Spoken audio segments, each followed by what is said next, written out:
Şimdi bugünkü eğitimi iki aşamada devam edeceğiz, değerlendireceğiz. Birincisi Agile'e genel bakış, ikincisi de Scrum. Scrum zaten aslında baktığınızda şu an firmamızın içinde bulunduğu dönüşüm sürecini yönettiği framework ve çerçeve oluyor.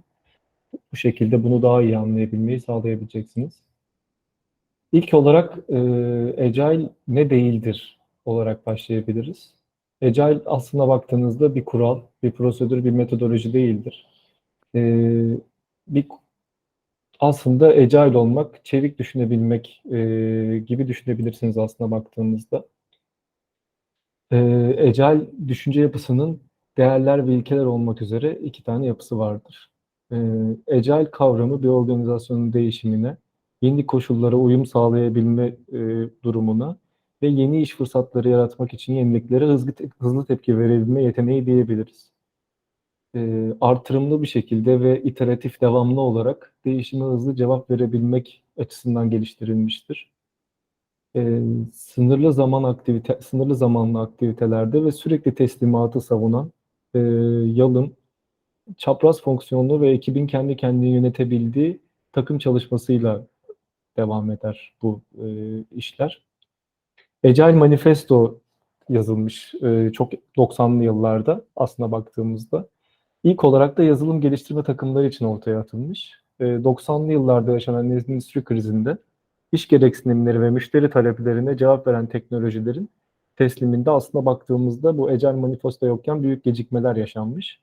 Bu dönemde de geleneksel proje yönetim metodu olan Waterfall yönetimi değişen talepleri ve kısıtları karşılamakta yetersiz kalmış ve bundan dolayı birçok proje iptal edilmek zorunda kalmış.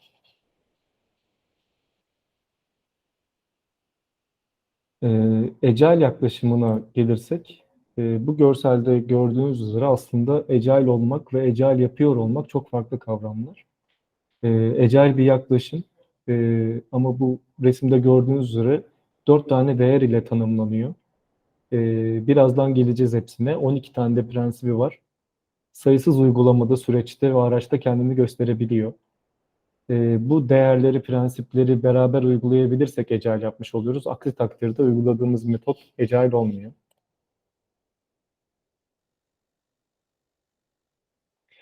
Bu Agile konusuna gelmeden önce minimum uygulanabilir ürün konusuna gelmek istedim. Bunu zaten daha önce büyük ihtimalle hepiniz görmüşsünüzdür. Minimum uygulanabilir ürün, müşterinin talebi karşılamasına ve geri bildirim almaya yetecek düzeyde en temel işlevleri yerine getirilebilecek fonksiyonlara sahip ürünlerdir. Bunun avantajları nelerdir? Geleneksel yöntemle bir ürünü fikir aşamasından son aşamaya kadar kapalı kapılar ardında geliştirmek büyük bir risk taşır. Çünkü bu e, müşterilerin memnuniyetini sizin algılayıp algılayamamanızı sağlar ve algılayamazsınız aslında baktığınızda. Potansiyel müşterilerle mülakat yaparsınız. Deneyimli bir ekibiniz var. Fikriniz kesinlikle başarılı. Eminsiniz. Fakat bunlar yeterli değil. Günümüz şartlarında çok büyük riskler var.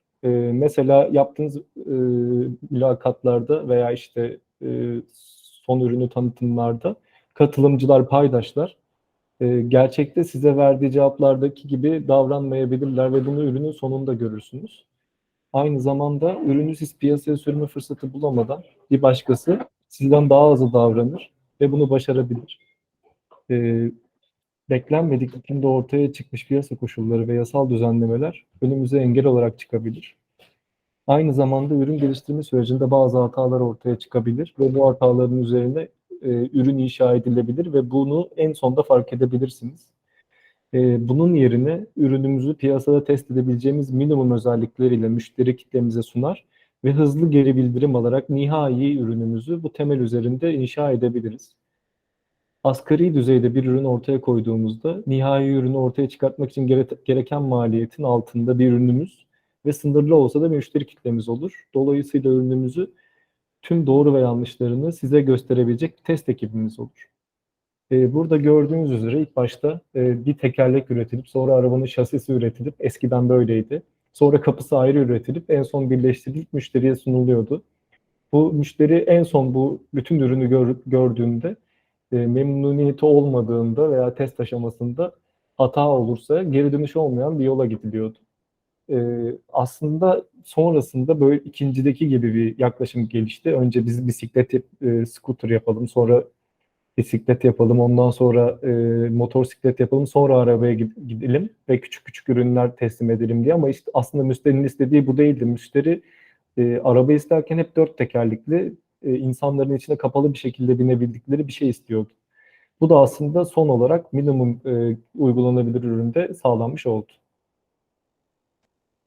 Az önce bahsetmiştim Agile'ın dört tane e, önemli e, isteği var diye.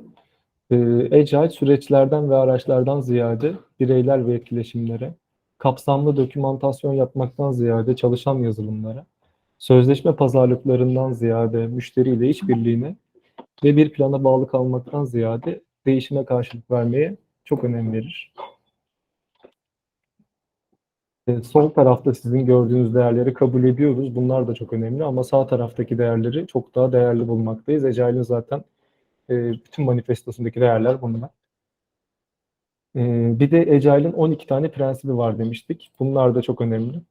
Agile'in prensiplerini çok hızlı geçecek olursak bunlara böyle çok boğulmak istemiyorum. Müşteri memnuniyeti, değişimi kabul etmek, sürekli teslimat ve sık teslimat, birlikte çalışmak, güven ve destekle devam etmek, kendi kendini yöneten takımlar, yüz yüze iletişim, çalışan yazılım, sürdürülebilir gelişme, sürekli özen, sadelik ve değerlendir, adapte et prensiplerini görebiliriz. Şimdi eski yöntem olan Waterfall ve yeni yöntem olan Agile'in arasındaki farklar. Bu resimde proje riskinin Agile dönüşümde çok daha fazla azaldığını rahatlıkla görmekteyiz. Çünkü burada fikir aşamasında, yapış aşamasında ve paydaşlara sunuş aşamasına gelene kadar risk çok artmakta. Fakat Agile ile bu riski sürekli sprint sprint bölebiliyoruz. Aynı zamanda farklarına gelecek olursa Waterfall modelinde yazılım geliştirme süreci sıralı aşamalarla yapılır. Fakat Agile metodolojide geliştirme yaşam döngüsü olan sprintlere ayrılır. Waterfall modelinde geliştirme süreci tek bir proje olarak uygulanmalıdır. Fakat Agile metodolojide farklı aşamalardaki yenilemeli olan bir farklı proje gerçekleşir. Aslında her sprintte küçük bir proje ürettiğimizi düşünebilirsiniz baktığınızda. Waterfall modelinde genellikle çok katıdır. Fakat esnek bir model olan Agile'ı genellikle artık yazılım geliştirmeciler tercih etmektedir. Bununla beraber Waterfall modelinde projeyi geliştirmeye başlamadan önce gereksinimleri değiştirme şansımız yoktur. Fakat Agile esnektir ve ilerleyen zamanlarda göreceksiniz değişikliklere izin verir. Planlama tamamlandıktan sonra bile. Aynı zamanda Waterfall'da yani eski yöntemde test kalite yönelik bireysel yaklaşımlar eş zamanlı olarak gerçekleştirilemez. En sonda gerçekleşir. Fakat Agile'de test genellikle eş zamanlı olarak her sprintte sprinti 2 haftada mı yapıyorsunuz, bir haftada mı yapıyorsunuz, bir ayda mı yapıyorsunuz değişir. Sürekli bunu test edebilme şansı buluruz. Bu sayede artık Agile bütün yazılım geliştirmeciler için çok önemli bir yer almaktadır. Burada da Agile metodu ile Waterfall metodunun başarılı, eksik ve başarısız olduğu deneyleri görüyorsunuz. Agile şu aşamada çok daha başarılı ilerliyor. Şimdi eğitimin ikinci aşaması olan Scrum'a geçiyoruz. Asıl önemli olan ve bizi ilgilendiren aşama. Tanım olarak girecek olursak Scrum insanların, takımların ve organizasyonların karmaşık problemlerin çözümü için kullandığı adapte edilebilir çözümler sonucunda değer üretmesinde yardımcı olan basit bir çerçeve. Biz Scrum'ı bir çerçeve olarak değerlendireceğiz ve aslında baktığımızda ben size sonunda bütün çerçeveyi çok özet bir şekilde geçeceğim. Kısaca bir Scrum, Product Owner'ın karmaşık bir sorun için Product Backlog'daki işleri sıraladığı, Scrum takımının seçilen işleri sprint boyunca bir değere çevirdiği ve Scrum takımı ve paydaşların sonuçları inceleyip bir sonraki sprint için düzeltme yaptığı ve bunların sürekli tekrarlandığı bir ortam. Ve bu ortamı ve sağlıklı yaşatabilmek için bir tane de Scrum Master gerekiyor. Bunların hepsini ilerleyen zamanlarda size tek tek göstereceğim. Neden Scrum kullanıyoruz? Scrum projenin açık ve net olmasını sağlar. hem zaman kazandırır hem de projenin başarılı sonuçlanmasını sağlar. Bütün takımın ve bütün paydaşların tüm akıştan haberdar olmasını sağlar ve takım içindeki iletişimi arttırır. Müşteriyle geliştiriciler arasında güven ortamı oluşur. Böylece projenin başarılı sonuçlanması beklenir. Scrum hangi koşullarda tercih edilmelidir? Hangi koşullarda daha faydalıdır? Gereksinimlerin hızla geliştiği projelerde kullanılır.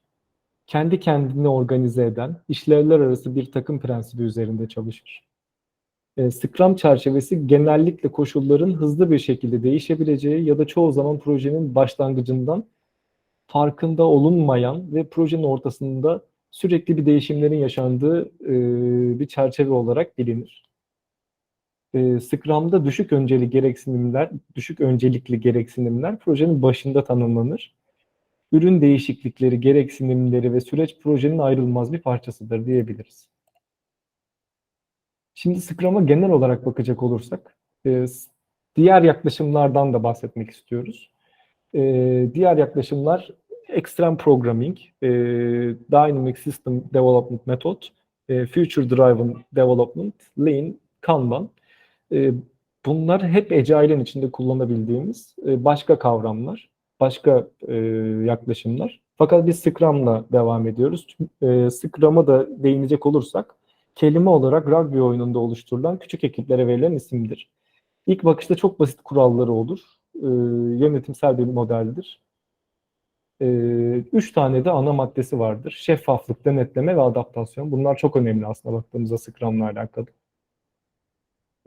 Zaten Agile'ın bir metodoloji olmadığından bahsetmiştik. Scrum da asla bir metodoloji değildir. Bir çerçevenin tanımlanmasının en güzel yanı ise şirketlerin ve ekiplerin kendileri için en iyi olanı keşfetmesine yardımcı olmaktadır. Bir Scrum takımı bu solda gördüğünüz 5 adet değerle yönlendirilir. Cesaret, odak, taahhüt, saygı ve açıklık. Mesela cesaret takımda ne işe yarar? Şeffaf bir ortamın sağlanması ve takımın kendini güvende hissetmesi için cesaret gereklidir. Takıma genellikle işin hızlı çıkması için baskılar yapılır ve bu baskılar neticesinde teslim edilen ürün kalitesiz olmaya mahkumdur. Ve bence bu bir takımın suçu değildir. Oysa ki her bir ürün için kalite oldukça önemli ve taviz verilmemesi gereken bir konu. Bu yüzden takım bu konuda dik durma cesaretini gösterebilmeli ve hayır diyebilmeyi ve çıktığı taahhüt edebildiği gibi bitti tanımına uygun bir şekilde kaliteli teslim edebilmelidir. Bu cesarete verilen bir örnek olabilir. İkincisi odaktan bahsedersek, Scrum çerçevesinde ürünün nasıl geliştirildiği gerektiğini söylemez. Scrum ürünü en çabuk, israfı en aza indirebilmek için gerekli olan çalışma yöntemlerini keşfetmeye yönlendirilir. Bu da odaklanma ile olur. Odaklanma birden fazla sorunla karşılaşıldığında takımın önce neyle başa çıkacağını belirlemesine yardımcı olur. Taahhüt de çok önemli bir değerdir. Taahhüt kısaca yapmaya söz verdiklerimiz aslında baktığımızda. Bir Scrum takımı en başta Scrum değerine, çerçevesine, sprint backlog'a ve ürün bitti tanımına uyacağını taahhüt eder.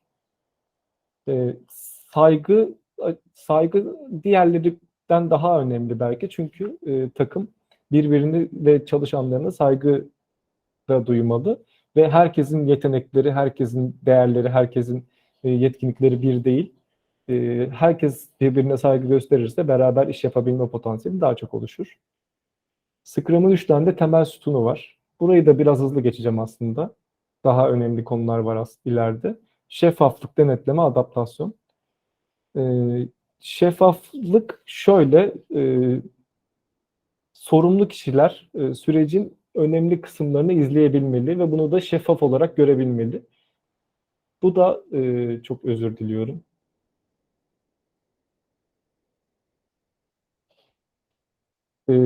Şeffaflık bu kısımda bir ortak standartların tanınmasıyla gerekir. Yani bütün herkesin sprint backlog'u ve bitti tanımına uyan işlere şeffafça bilmesi gerekir.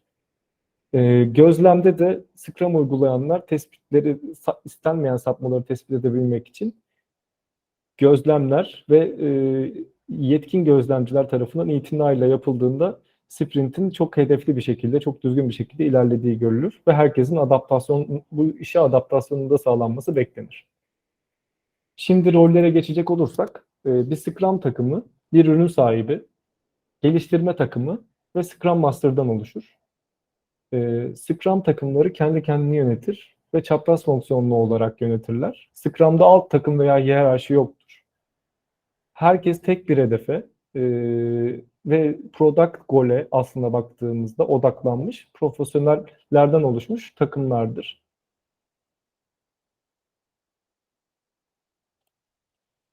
İlk rolünden bahsedecek olursak Product Owner. Product Owner ne yapar? Bunu zaten sunumumuzda görebiliyorsunuz. Ne yapmaz da öyle. Product Owner, Scrum takımının çalışması sonucunda oluşan ürünün değerini en üst seviyeye çıkartacak kişidir.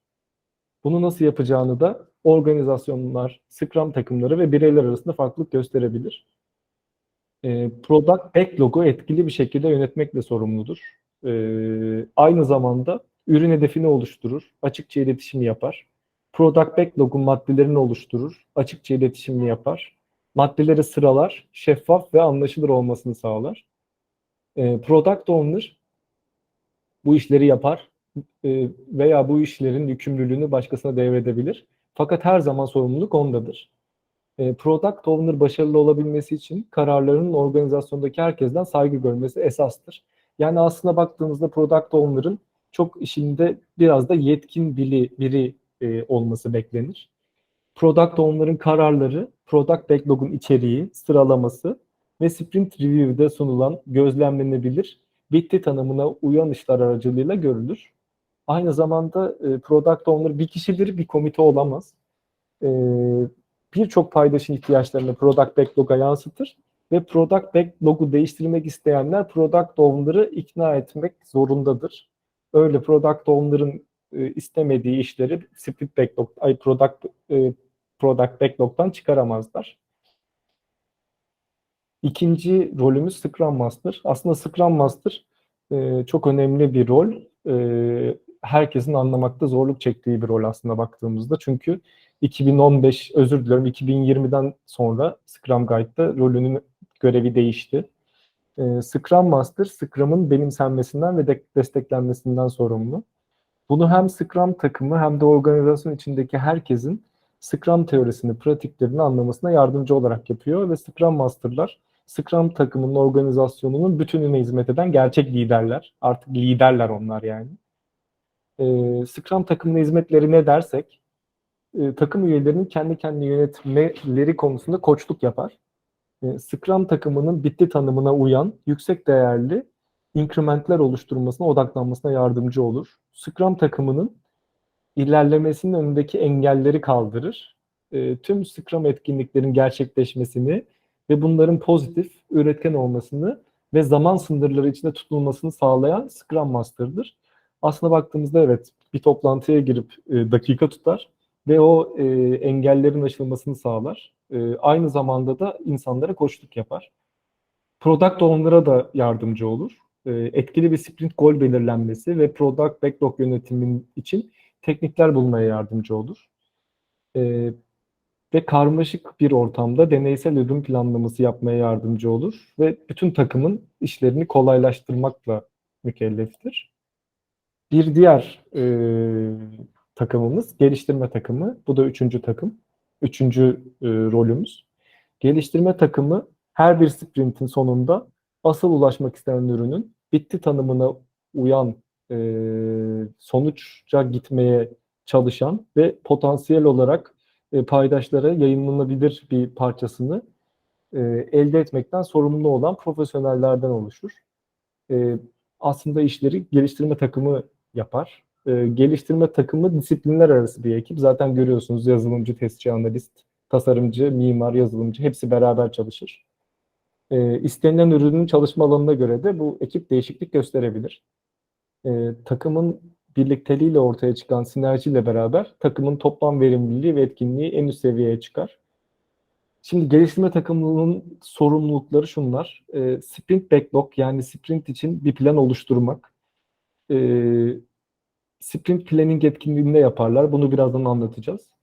Bir bitti tanımına bağlı kalarak kaliteyi sürekli sağlamak ve planlarını her gün sprint hedefine göre adapte etmek. Geliştirme takımının özellikleri nedir dersek, geliştirme takımı kendi kendini yönetiyor. Hiç kimse, Scrum Master'ı dahil olmak üzere, geliştirme takımındaki arkadaşlara Product Backlog'daki işleri nasıl geliştireceğini söyleyemez. Zaten bilmezlerdi aslında baktığımızda.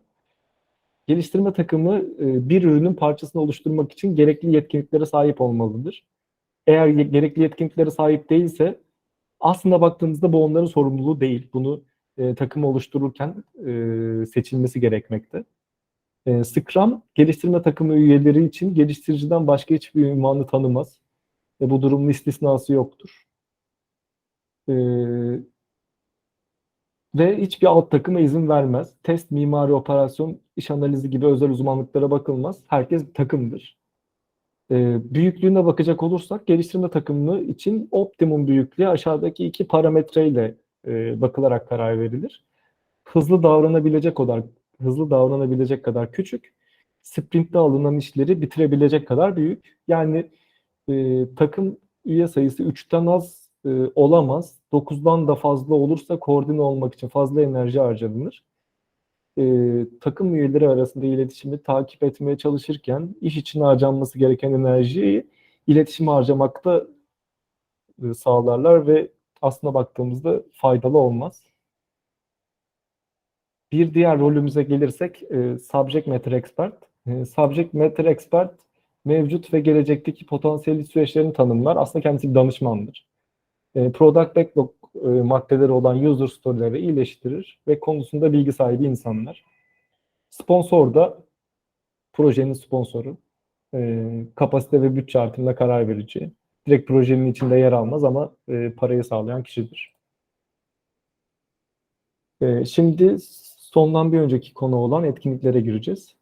Etkinlikler sprintin içindeki yaptığımız toplantılar ve sprintin tanımı demek oluyor. Her etkinlik Scrum eserleri üzerinde gözlem yapmak, adaptasyon fırsatını arttırmak için resmi birer fırsat. Gerekli olan şeffaflığı da mümkün kılmak için tasarlanmıştır bunların hepsi. 5 tane etkinliğimiz var. Biri zaten sprintin kendisi. İkincisi sprint planlama. Üçüncüsü daily scrum, günlük scrum toplantıları. Dördüncüsü sprint değerlendirme toplantısı. Beşincisi de retrospektif toplantısı. Tüm etkinliklerin bir zaman sınırı var ve etkinlikleri her yenilemenin yapısı düzenlemeye yardımcı oluyor. Böylece güvenli bir çalışma ortamı ortaya çıkıyor. İlk etkinliğimiz sprint. Sprint fikirlerin değere dönüştürdüğü Scrum'un kalp atışı olan etkinlikler diye tanımlayabiliyoruz. Tutarlılık yaratmak için sprintleri sabit bir süreli planlıyoruz. Bu süre bir ay ya da daha az olabilir. Scrum, tüm faaliyetlerin döngüler halinde yapıldığı anlamına gelen yinelemeli bir yaklaşım teşvik ediyor. Sprint sırasında neyin işe yaradığı, neyin değiştirilmesi gerektiğini keşfediyoruz ve onu ayarlıyoruz. Bir sonraki sprintte de bir önceki sprintten hemen sonra başlatıyoruz ve sprint dediğimiz bilgileri kullanıyoruz.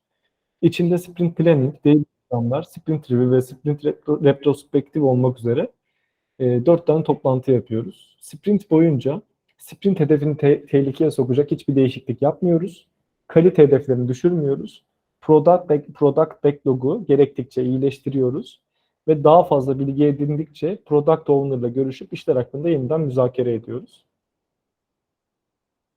Sprintler ürün hedefine doğru ilerleyişi, gözlemlemeyi ve kendimizi uyarlamayı temin ederek öngörülebilirliği mümkün kılıyor. Sprintin süresi çok uzun olursa sprint hedefi geçersiz hale gelebilir ve karmaşıklık, risk artar. Bu sebeple daha kısa dilimlerle yapmak daha faydalı gözükür. Aynı zamanda bunların ilerleyişi görmek açısından burn down, burn up veya cumulative flow gibi grafikler de kullanırız. Aslında biraz yorumlarsak kısa bir mesafe koşusunu hayal edebiliriz. Bitiş çizgisini görebiliriz ve bu bizi daha hızlı koşmaya motive eder. Fakat uzun mesafe koşusunda daha fazla planlama gerekiyor ve başlangıçta tüm enerjiyi kullanmak istemiyorsak bu yüzden sonuna kadar kendimizi yormaktansa daha kısa işleri tutup Daha kısa planlar yaparsak başarısızlık riskimiz artar. Şimdi sprint iptal edilebilir bir konumuzda. Sprinti iptal etmek product owner'ın görevi ve yetkisine sahip, o yetkiye sahip. Paydaşlar, Scrum Master ve geliştirme takımı Product Owner'ın bu kararı almasına etkin olabilir. Ona telkin de verebilirler. Fakat ana nedeni sprint hedefine ulaşmanın anlamı kalmadıysa eğer sprint iptal edilebilir ama başka türlü bir şekilde iptal edilemez. Burada da sprint'in story'ler ve çalışan yazılımlara dönüşen kısımdaki gidişatı görüyorsunuz. İlk toplantımız Sprint Planning toplantısı. Sprint Planning toplantısında işlerin nasıl yapılacağı konuşulur ve sprinti başlatan aktivitedir. Tüm Scrum takımın işbirliğiyle hazırlanır. Katılımcıların en önemli product backlog maddelerini ve bu sprintte hangi product backlog maddelerini kullanacaklarını karar verdikleri toplantıdır. Tavsiye alabilmek için başka kişileri de davet edebilirler. Toplantı bir aylık bir sprint için maksimum 8 saat olabilir. Ama sonrasında da eğer sprint kısaysa düşebilir. Bu çok önemli bir konudur. Kısa mesafe koşusunda başlama anı gibi düşünebiliriz. 3 tane konu konuşulur. Bu sprint neden değerlidir? İlk konu bu. Product Owner ürün değerini, kullanılabilirliğini bu sprintte nasıl artırılabileceğine ilişkin önerilerini sunar. İkinci soru, bu sprintte ne tamamlanabilir? Geliştirme takımı Product Owner'la görüşüp Product Backlog'dan sprinte dahil edilebilecekleri maddeleri seçer. Bu geliştirme takımının görevidir. Product Owner bunları önceliklendirir ama e, bunu belirleyecek kişi geliştirme takımı aslına baktığımızda. Seçilen iş nasıl yapılır? Üçüncü sorumuzda. Bitti tanımına uygun bir şekilde sonuç yaratabilmek için geliştirme takımı her bir product backlog maddesi için yapılması gereken işi planlar. Bir sonraki toplantımız her gün düzenlenen Daily Scrum toplantısı. Daily Scrum toplantısının amacı sprint hedefine doğru ilerlemeyi gözden geçirmek ve planlanmış işleri gereken şekilde düzenleyerek sprint backlog'daki adaptasyonu sağlamaktır. Günlük Scrum takımı için 15 dakikalık bir etkinlik. Karmaşıklığı azaltmak için her gün aynı yer ve aynı zamanda düzenlenmesi tavsiye edilir.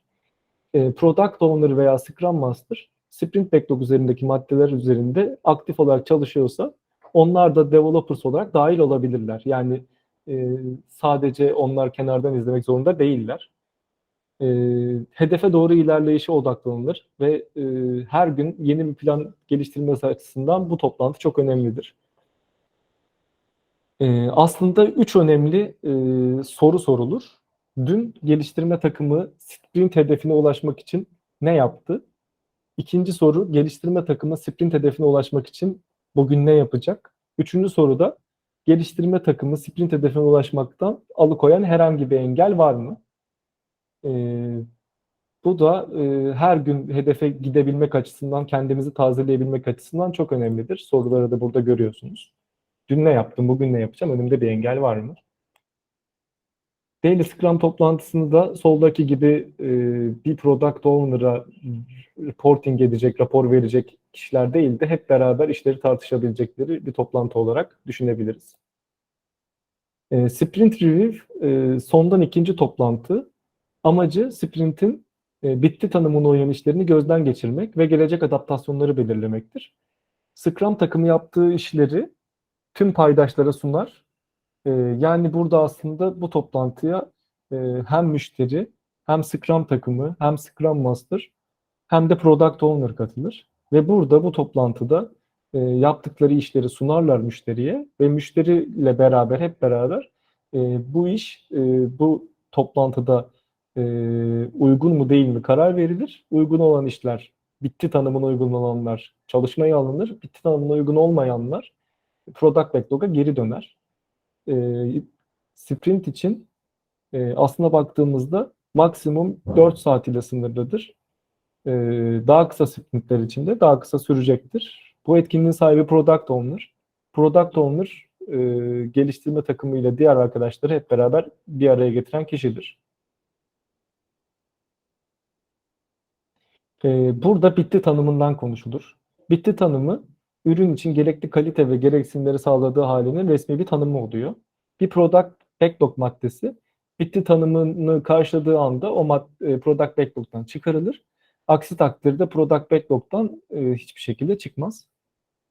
Şeffaflık ve aynı zamanda kaliteyle beraber en son ürün çıkana kadar her sprintte bu işlem devam eder, tamamlanır. Son toplantı retrospektif toplantısı. Retrospektif toplantısının amacı kaliteyi ve etkinliği arttırmanın yollarını planlamaktır. Scrum takımı sprinti bireyler, etkileşimler, süreçler ve bitti tanımı açısından gözden geçirir ve beğendikleri, istemedikleri veya yeniden gelmesini istedikleri bir şey varsa bunları tartışırlar. Sprint retrospektif toplantısıyla beraber sprint biter ve bir aylık sprint için maksimum 3 saat ile sınırlıdır ama genellikle 15 dakika veya 30 dakika olarak sunulur. Şeffaflık çok önemlidir. Amacı aslında baktığımızda 3 tane soruyu sormaktır. Sprint sırasında ne iyi gitti, neyi beğenmediler ve iyileştirmeleri, neyin iyileştirilmesi gerekiyor? Çalışanları daha etkili hale getirebilmek için hangi çözümler uygulanabilir? En sonda Scrum'ın eserleri var. Scrum'ın eserleri de aslında baktığımızda çıktılar olarak değerlendirilebiliriz. Üretilen değerlerdir aslında. Bunlardan bir tanesi Product Backlog, yani ürün hedefi. Bir tanesi Sprint Backlog, yani sprintin hedefi. Bir tanesi Increment, bitti tanımı. Bu taahhütler Scrum takımı ve paydaşlar için çok önemlidir. İlki Product Backlog, ürün iş listesi. Product Backlog, ürünü geliştirmek için nelere ihtiyaç duyulduğunu sıralı bir listesi. Bu liste Product Owner tarafından düzenleniyor. Bu listenin geliştirilme takımı tarafından da iyi bir şekilde anlaşılır ve yapılabilir bir şekilde yapılabilir tanımının olduğunu belirlenmesi gerekiyor. Product Owner bu listeyi önceliklendiriyor. Aynı zamanda az önce konuşmuştuk. Her sprint başında o sprintte tamamlanamayan işlerde tekrar bu product backlog'a işler düşüp tekrardan öncelendiriliyor. Bundaki maddeler de her sprintin başında sprint backlog olarak tekrardan o sprintin içine girmiş oluyor. Burada da sprint backlog'u görüyorsunuz. Sprint backlog'daki işler sprintin planlanmasında seçilen product backlog maddeleri oluyor. Sprint hedefinin sprint için seçilen product backlog maddelerini ve inkrementi ortaya çıkarmak için eyleme geçilebilir bir plan sonucunda ortaya çıkıyor bu sprint backlog maddeleri. Aslında baktığımızda geliştirme takımı tarafından anlaşılacak kadar ayrıntı içermesi gerekiyor. Ve sprint boyunca bu maddeler dışında başka işle çalışılmıyor normal şartlarda. Geliştirme ekibi de bu görevlerden kendi istediğini seçerek ve kendi istediği kadarını oylayarak ve skor vererek bu işleri tamamlıyor. Son olarak da increment üretmek noktasındayız. Increment de product hedefine doğru atılan somut adım. Increment bitti tanımına uygun şeylerin canlı yayına uygun bir şekilde yayınlanabilecek geliştirme ve düzeltmeler olarak görüyoruz. Her sprint sonucunda da en son ürettiğimiz şeyler bunlar. Projenin amacına da bir adım daha yaklaştığımızı gösteriyor. Şimdi baştan sona bir Scrum çerçevesinde anlatacak olursak özetle, ilk aşamada Product Backlog, Product Owner tarafından gereksinimlere uygun bir biçimde sürekli eklenen yapılacak iş maddeleri olarak düşünebiliriz. Product Backlog, User Story gibi itemlardan oluşur ve sürekli yenilenen ihtiyaçlardan ve gereksinimlerden oluşur. Ardından Product Backlog'da biriken işler Sprint Planning toplantılarında takım tarafından tartışılır ve Product Owner tarafından önceliklendirilerek işlerin karmaşıklığına, büyüklüğüne ve aciliyetine uygun bir şekilde planlanıyor.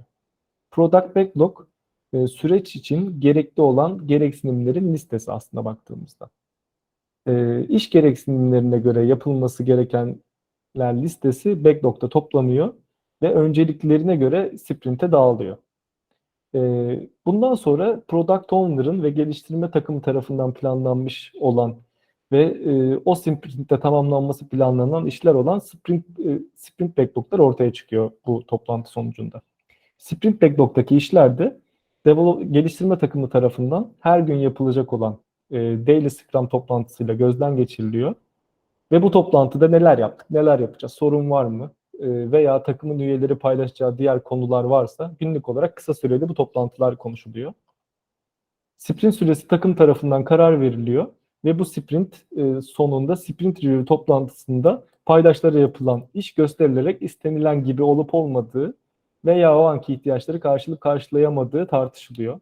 Bu aşamada tamamlanan işler bitti tanımına uygunsa tamamlanıyor. Müşteri ihtiyacını karşılamayan veya yeterli düzeyde tamamlanmayan işler Product Backlog'a geri dönüyor. Product Owner bunu tekrar bir dahaki sprinte gerekiyorsa verebiliyor. Sonrasında sprint retrospektif toplantısı yapılıyor. Takımın neyi iyi yaptığı, neyi daha iyi yapabileceği ve engelleyen şeyleri hızlı olarak oylayıp bir sonuç ortaya çıkarıyorlar. Sprint tamamlandığında zaman diğer sprint başlıyor ve bu süreç işin sonuna kadar devam ediyor. Burada da sprintin çerçevesini çok ayrıntılı bir şekilde görebileceğiniz bir resim var.